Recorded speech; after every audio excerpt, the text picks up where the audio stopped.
కర్నూలు జిల్లా హలహర్వి మండల పచ్చర్లపల్లి గ్రామంలో ఎన్ఆర్జీఎస్ పథకం కింద పనిచేసిన 60 మందికి 2 వారాలుగా వేతనాలు ఇవ్వకపోవడంపై సిపిఐ ఎంఎల్ లిబరేషన్ జిల్లా నాయకుడు బి మునిస్వామి ఆగ్రహం వ్యక్తం చేశారు.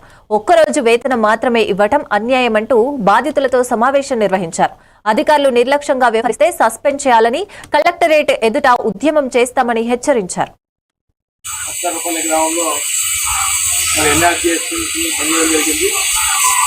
మరి 2 వారాలు వాళ్ళు మీరు పని చేసినట్టు పని చేయలేదని చెప్పి తెలియజేసినట్టు మరి విధంగా ఏపీఓ గారు మీ మిల్ల తప్పుపట్టించే మార్గం చేస్తున్నాం కాబట్టి గతంలో మనం కూడా ఎంతో ధర చేసినాము బాగా క్లియర్ తీసుకొని మనం ఎంత డబ్బులు వేయాలని చెప్పారు. మరి ఇప్పుడు మేటి ప్రకాష్ మీరు 2 వారాలు ఇవ్వండి, మీరు రాసుకొచ్చి అని చెప్తే పాపం మన ప్రకాష్ కూడా సార్ 2 వారాలు చేసినాము తీసుకోవాలని చెప్పి ఇవ్వడం జరిగింది. సరే 2-3 రోజులు మనం వేస్తాం అనుకుంటా. ఏం సార్ వేసినారు అంటే ఏదో మేనేజ్మెంట్ వస్తుంది, మేము పెడతాం, బిల్లు పెడతాం, సోమవారం పెడతామని చెప్పి 2 వారాలు కలిసి 1 రోజు పెడతామని చెప్పి ఇది చాలా దుర్మార్గమైన పాలన. ఇది దీన్ని సహించేది లేదు.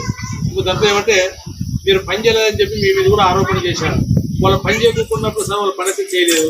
చేయకున్నప్పుడు మీరు ఎందుకు మీరు పొద్దున వేసుకోవడం ఏంటి, అసలు బయోమెట్రిక్ అయిపోయింది, మీరు బిల్లు పెట్టి మీ బిల్లు మీ తప్పు అని చెప్పి మనం కూడా గట్టిగా మాట్లాడడం జరిగింది.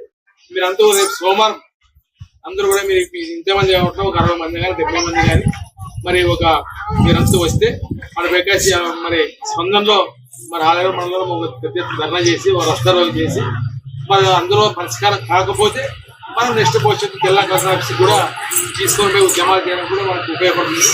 ఈ 2 వారాల డబ్బులు ఇచ్చే ప్రసక్తి లేదు, సాధించుకుంటాం. 6 అనేది ఇచ్చే పరిస్థితి అని చెప్పి ఈరోజు సిపిఎం పార్టీ కానీ ఈరోజు మీకు హామీ